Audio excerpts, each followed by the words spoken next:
जय हिंद, जय भारत। एक बोलेंगे कि बहुत ही अपने आप को जो होनहार समझते हैं, बहुत ही बोलेंगे कि एकदम इंटेलिजेंट समझते हैं। और ये इंटेलिजेंट हैं, ये बोलेंगे कि ये बहुत तीव्र बुद्धि हैं, ये बोले बुद्धिजीवी हैं। जो अवैध घुसपैठ, जिन्होंने जिस इंसान ने काला कोट पहन रखा है, काला कोट पहनकर ही अपने कानून और संविधान, अपने देश की नीतियों की धज्जियां उड़वा रहे हैं, वो भी अवैध घुसपैठ महिला से। और वो महिला भी जो अय्यासी में भारत में घुसी है। और 1001 वीडियो हमारे पास सारी डाउनलोड करके रखी हुई है, जिसमें खुले शब्दों में बोला है, मैं कोई दहशतगर्द नहीं हूँ, मैं सिर्फ ओनली ऑन प्यार में आई हूँ। और परसों की वीडियो भी मैंने डाउनलोड की है, जिसमें ये महिला बोल रही है कि तेरे लिए मैंने देश छोड़ा, घर छोड़ा, अपने छोड़े, पराये छोड़े, ढिमकाना छोड़ा। किस ये हो ये मेहरबानी करने को किसने बोला? क्या 4 बच्चे, एक महिला की जब शादी हो जाती है तो उसका जीवन, उसका सुख दुख, उसकी खुशियाँ उसके बच्चों में होती है, उसकी अपनी कोई लाइफ नहीं होती है। बच्चे हो जाने के बाद उस महिला का पूरा जो समय है उन बच्चों के लालन पालन में, उनका देखभाल में, उनकी एजुकेशन में, उनको एक्स वाई जेड बच्चों की जो है अपनी उनकी दिनचर्या जो भी है, स्कूल है, घर है, खाना है, पीना है, यूनिफॉर्म है, कहने का मतलब है सारा टोटली इसी में चला जाता है। वो महिला अपनी मौज मस्ती के बारे में सोच भी नहीं सकती। और ये महिला खाते पीते, इसको तो हर 2 साल में मर्द पसंद आ जाते हैं, हर 2 महीने में मर्द पसंद आ जाते हैं। और घुसी भी ऐसे देश में जिस देश का कहीं से कोई वो नहीं मिलता है, जोड़ी नहीं है ना, तोड़ी तोड़ है।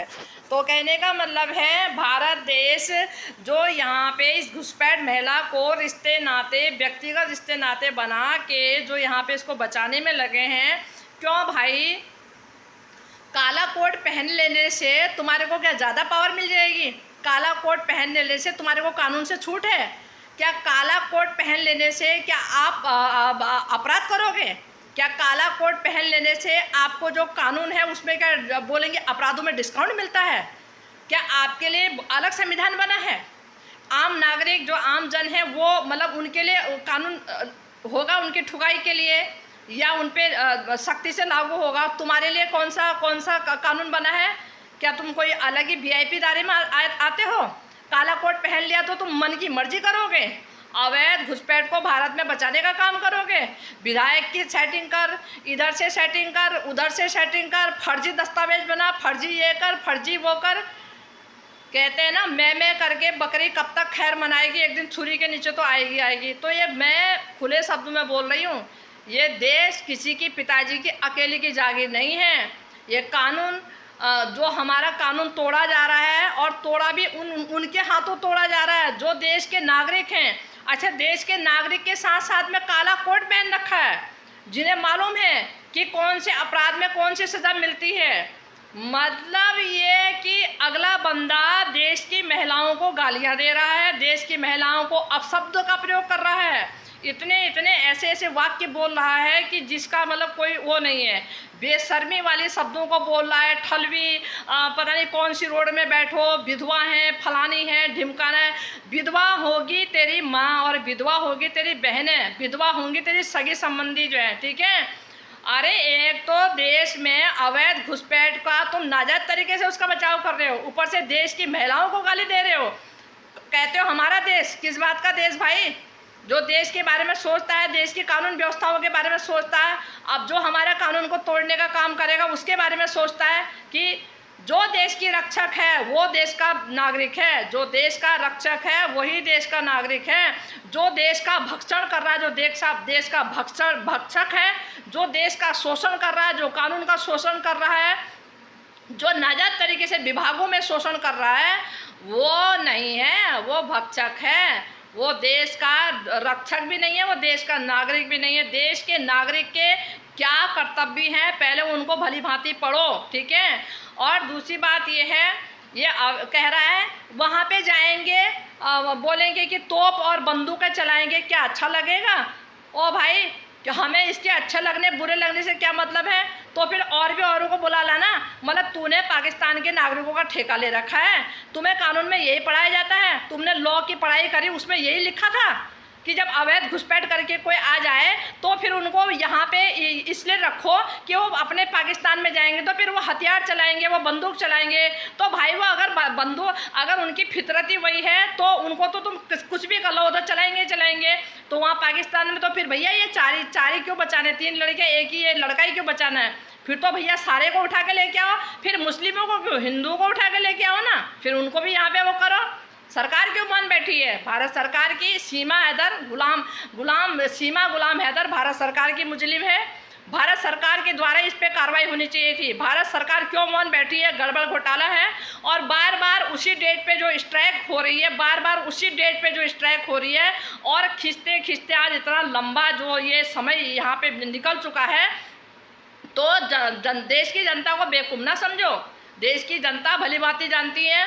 और जो गुलाम हैदर केस के जो हमारे एडवोकेट हैं मोमिन मलिक साहब जी जो हैं, वो भी भली भांति जानते हैं। लेकिन ये है कि मोमिन मलिक साहब जो है हमेशा लीगल तरीके से कार्रवाई करते हैं, लीगल काम करते हैं, और कोई भी काम इलीगल नहीं करते हैं। उन्हें अपने दायरे, अपने कायदे, उन्हें कानून उन्हें मालूम है। और वो जितना सोशल मीडिया पे बताते हैं ना, उससे कई ज़्यादा उनको पता है। लेकिन वो अपने ही देश की कई विभाग हैं, या न्यायालय है, या फिर और भी कोई हैं, उनकी वो यहाँ पे सोशल मीडिया पे नाम लेके कहीं ना कहीं उनको मतलब शर्मिंदा नहीं करना चाहते हैं। उन्हें बहुत कुछ मालूम है, ठीक है। तो कहने का मतलब ये है, इस केस में धांधली हो रही है, और स्ट्राइक भी जो है वो जानबूझ के उसी दिन रखी गई है। उसी दिन ये पूरी, इसमें एक महिला बोलती है सचिन को वहाँ जाने की क्या ज़रूरत थी, लीगल टीम तो है, लीगल टीम। वाह, भारत में एक वो इंसान जिसने सुबह कमाया शाम खाया, शाम खाया तो सुबह कमाया, और अवैध घुसपैठ के लिए लीगल टीम। वाह वाह वाह वाह। अरे लीगल उसको बोलते हैं जो इलीगली काम करते हैं, लीगल उसको नहीं बोलते जो इलीगल काम करते हैं, ठीक है। टीम भी इलीगल और जिसको बचाया जा रहा है वो भी इलीगल। तो भारत सरकार सोच ले, देश की जनता पीछा नहीं छोड़ेगी। ये अवैध घुसपैठ महिला हमारे कानून के किस दायरे के अकॉर्डिंग यहाँ रखने का इसको आप वो कर रहे हैं, कौन सी किस नीति के तहत यहाँ रखी हुई है, और इसके ऊपर आपके द्वारा कार्रवाई क्यों नहीं हो रही है, और कब होगी, और ये क्यों बेलगाम कर रखी है, किस मंशा से यहाँ रखी हुई है। ये 4 बच्चे और ये सीमा हैदर पाकिस्तान की नागरिक है, और जल्दी जल्दी इनको पाकिस्तान भेजने का काम करें। और जो नाजायज़ दो बच्चे दिखाती है ये, वो नाजायज़ बच्चों का भी ज़िंदगी मद्दार में है, क्योंकि वो यहाँ के नागरिक तो हो ही नहीं सकते। इसलिए नहीं हो सकते, बेशक उनका जन्म प्रमाण पत्र बन गया, लेकिन कानून के हिसाब से माँ अवैध घुसपैठ करके घुसी है। और हमारा कानून क्या कहता है, तो देश का हित इसी में है, अपने कानून के अकॉर्डिंग काम करो। जब कानून ही सर्वोपरि है तो कानून के हिसाब से चलने का काम करो। तो भारत देश का कानून ज़्यादातर तो मैंने किताबों में ही देखा है, क्योंकि अगर लागू होने वाला होता तो ये महिला पे लागू होता, ये महिला आज बेलगाम ना होती, डिटेंशन सेंटर होती, या जेल होती, या पाकिस्तान डिपोर्ट हो जाती। तो कहने का मतलब ये है कि आप अगर नीतियों को तोड़ेंगे तो पब्लिक भी तोड़ेगी। आप ही नीतियों का ध्यान रखेंगे, कानून का ध्यान रखेंगे, तभी पब्लिक भी जो है उन नीतियों पे चलने का काम करेगी। तो कहने का मतलब ये है, काला कोट पहन लेने से एक्स्ट्रा पावर नहीं मिल जाती है। तो काला कोट पहनने से आप नाजायज कोई भी काम ऐसा नहीं करेंगे। और देश की जनता चुप नहीं बैठी है, वो न्यायालय कि तुम्हारे अकेले का नहीं है, वो न्यायालय हमारा भी है, देश पूरा हमारा भी है, ये कानून हमारा भी है। कोई भी तोड़ने का काम करेगा, वो कोई हो, VIP हो, चाहे वो किसी भी कैटेगरी का हो, चाहे वो किस उसका लेवल का हो, छोड़ेंगे नहीं। क्योंकि ये देश जो है इतनी आसानी से, ये भारत देश नाम नहीं पड़ा है। इस देश के लिए इतनी जानें गंवाई हैं, ठीक है। तो कहने का मतलब ये है, मतलब ऐसा काम कोई ना करे जिससे जनता आप पे पलटवार करे, आपसे सवाल करे, और आप सवालों के घेरे में घिर जाओ, आप किसी उनका उत्तर ना दे सको। ऐसा कोई भी काम ना करे सरकार जो है।